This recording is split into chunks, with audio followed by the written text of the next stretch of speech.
There might not be enough test kits. Off California tonight, the operation all day to bring tests to a cruise ship. Helicopters hovering, thousands of American passengers and crew now being held on board the Grand Princess cruise ship.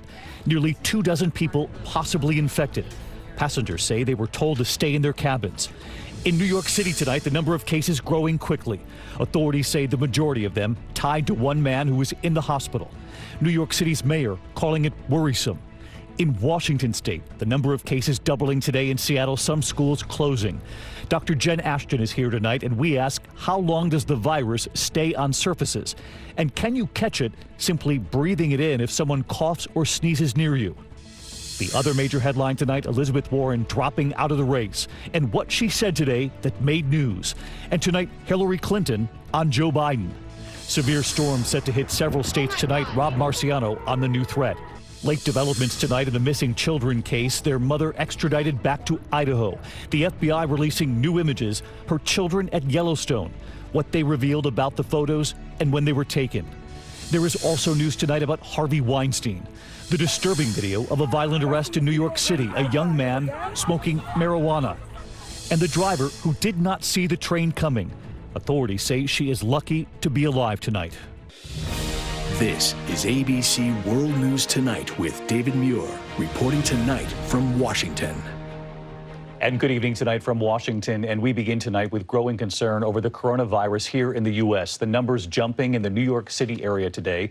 The mayor calling it worrisome. The numbers doubling in Washington state. And off California tonight, thousands of Americans are being held on a cruise ship. And here in Washington, D.C., a short time ago, Vice President Mike Pence acknowledging the U.S. does not have enough tests to meet the demand going forward, at least not for now. That first case confirmed in Washington state in late January. Tonight, there are now 162 confirmed cases across 18 states. Cases doubling in New York and Washington overnight, as I mentioned, and now a state of emergency in California. That cruise ship idling off the coast tonight after the death of a former passenger with coronavirus. The Coast Guard delivering test kits so current passengers can now be tested. And in New York State, so many of the cases, they believe, are tied to that one man who took the train in from Westchester to Grand Central Station in New York City. He's now in the hospital. His family members and his neighbor have all tested positive. We have it all covered tonight, and we begin this evening with the scene unfolding on that ship off California at this hour. The governor declaring a state of emergency. ABC's chief national correspondent Matt Gutman from San Francisco tonight. 100 miles off the coast of California, a pair of National Guard choppers today hovering over the deck of the Grand Princess cruise ship, dropping kits to test dozens of passengers potentially infected with the novel coronavirus. Just hours ago, passengers telling us all 2,400 of them are now ordered to confine themselves to their rooms. The CDC has recommended that guests should remain in their remainder of the cruise. It comes just a day after the state's first death was linked to the ship. Officials say the 71-year-old passenger had symptoms before getting off the ship 2 weeks ago. Yesterday morning, this notice slipped under the doors of passengers like Debbie Loftus, who is traveling with her parents, who are in their 80s. We're just a little bit alarmed. If we've been exposed, we've been exposed, and there's not much we can do about it. 62 passengers from that earlier cruise remained on the ship for a second consecutive cruise, and some are showing symptoms. The cruise line says all are being tested. The longer we're kept in this confined space, the more likely we're going to catch the virus just because there's nowhere else for us to go. The Grand Princess operated by the same company that ran the Diamond Princess cruise ship, where 700 of the 3,700 on board were infected off Japan. Thousands quarantined on the ship for weeks. In Washington state today, where the virus has killed 11 people, the governor declaring a state of emergency. The number of cases jumping from 39 to 70 in just a single day. This is a period of substantial anxiety in our state. It's real, it's significant, and we need to recognize it. In Seattle, dozens of schools are closed. Millions of residents urged to work from home, including employees at Facebook, Amazon, and Google. Pike Place Market, usually packed with tourists, today a ghost town. For days outside the Life Care nursing home where 6 residents have died, families have been begging for answers about their loved ones. People like Pat Herricks, whose mother lived there. I got a phone call this morning that she passed at 3:30 in the morning. She wasn't sick. She'd been really well. As far as we knew, she wasn't sick.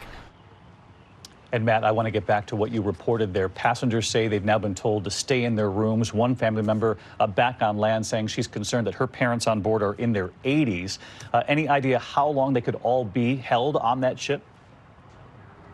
David, authorities tell me that they won't make that decision until all of those kits are tested. That's expected to happen at some point tonight. At that point, they'll decide whether to keep that ship offshore, offload it here at this pier, or maybe quarantine it. In the meantime, you mentioned it, all those passengers not only staying in the rooms, taking their meals in the rooms, and nobody's using that dreaded word, but it certainly looks like a quarantine. David. Settling days, perhaps weeks ahead for so many families. Matt, thank you. And as I said at the top of the broadcast tonight, the number of cases doubling in the New York City area overnight. The mayor today calling the spread unpredictable and worrisome. Many new cases tied to one man who took that train into the city, and tonight another major move. The city asking residents who have recently traveled to any sort of hotspots around the world to self-quarantine. ABC's Whit Johnson from New York City tonight. Tonight, the number of coronavirus cases doubling in New York to at least 22, most linked to a lawyer who frequently commuted out of Grand Central Terminal, one of the busiest train stations in the country. The community spread dynamic is unpredictable and worrisome, so we're watching carefully. His case causing a remarkable ripple effect. Health officials saying he spread the virus to his wife, their 2 children, another family, and a neighbor, who all went on to infect others. At least 18 people in all, traced back to one man. The city now reporting more than 2,700 people ordered to self-quarantine. Gillian Steinberg is one of them. Ideally, we'll be back in school next week. She teaches English at SAR Academy in the Bronx, where one of the lawyer's children attends school. It's now shut down. What is your biggest concern now as this outbreak spreads? I think probably panic and fear are the biggest concerns. I think that there are vulnerable populations who genuinely have to be worried for their physical health, but I think that we just have to be careful not to overreact. Tonight, Mayor de Blasio telling any New Yorker who recently returned from 5 hard-hit countries to immediately self-quarantine. Governor Cuomo activating a statewide emergency operations center in Albany and 2 outposts in Westchester County. What is going to happen is the number will continue to go up. It must, because we are continuing to test more and more. And now a healthcare worker in New Jersey testing positive. A man in his 30s recovering in the hospital, one of 2 cases in the Garden State. With the virus spreading around the world, people now asking serious questions about whether it's safe to fly. Major airlines waiving fees and canceling domestic flights. Delta and Alaska Airlines disinfecting and scrubbing down planes, especially those high-touch surfaces. And Whit Johnson outside that hospital in New York where that initial patient is still being treated, and with the mayor calling the situation worrisome, as we've mentioned here tonight. Now, the city taking several preemptive steps to try to stop the spread in New York City.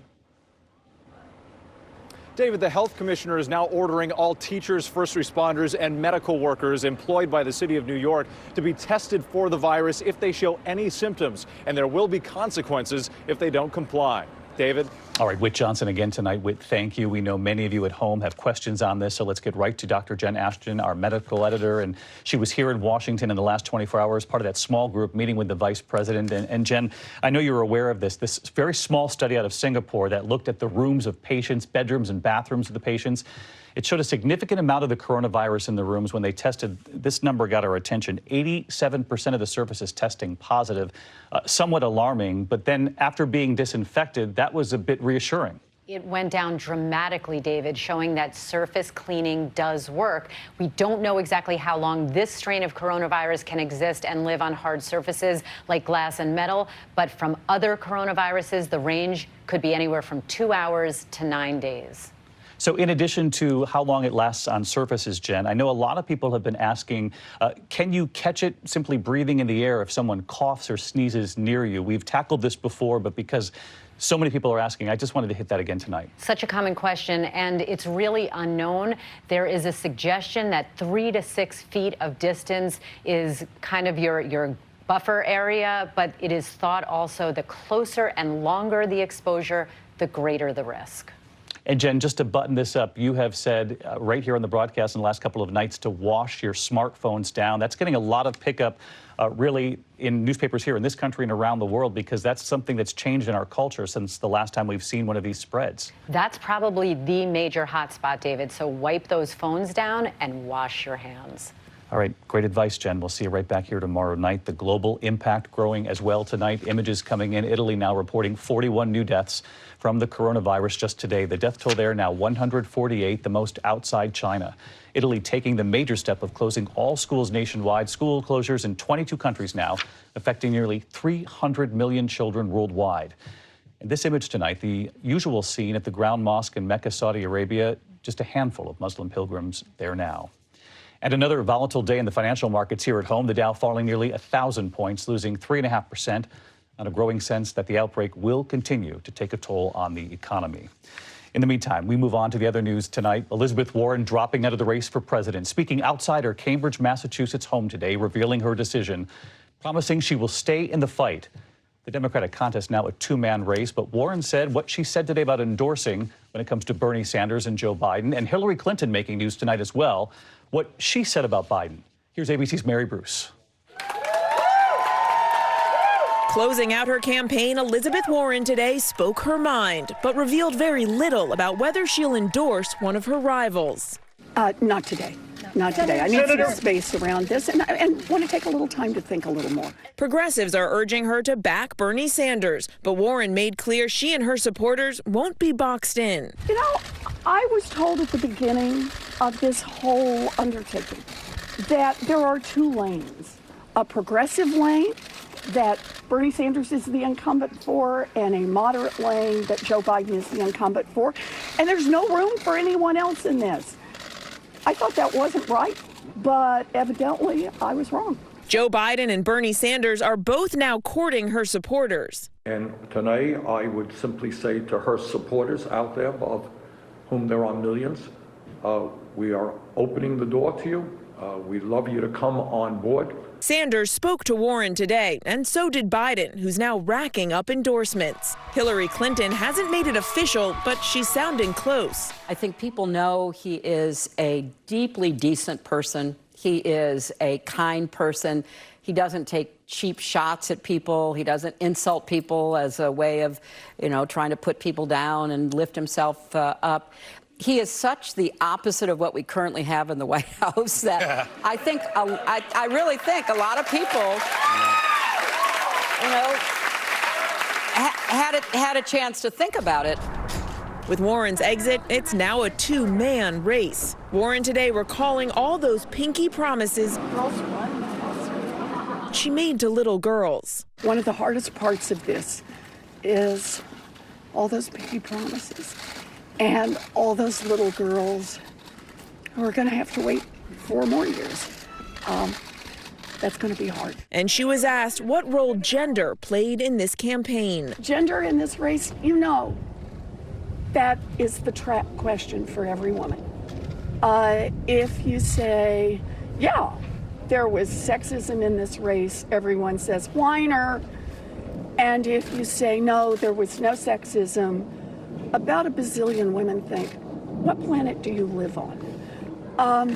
I promise you this, I will have a lot more to say on that subject later on. Some powerful words from Elizabeth Warren today. Mary Bruce with us live here in Washington tonight. Hillary Clinton has had warm words for Elizabeth Warren, but Mary, Joe Biden has to be pleased with what he heard from the Democratic candidate in 2016, what Hillary Clinton said about him overnight. And the former vice president also getting an endorsement today from Michigan's governor, Gretchen Whitmer, very popular in her state, where both Biden and Sanders are now headed. David, the Michigan primary will be a critical test on Tuesday as these candidates battle for working class voters. Now, Bernie Sanders is, of course, hoping for a repeat of his win there 4 years ago, today canceling a planned rally in Mississippi so he can spend more time in Michigan instead. David, it's a clear sign that he's now going all in on the Midwest. David. All right, Mary Bruce with us again tonight. Mary, thank you. And we turn next to the deadly tornadoes that struck Tennessee in the middle of the night while families were sleeping. We now know it was an EF4 tornado with 175-mile-an-hour winds that struck Putnam County east of Nashville. Most of the 25 people who died lived there. And tonight, more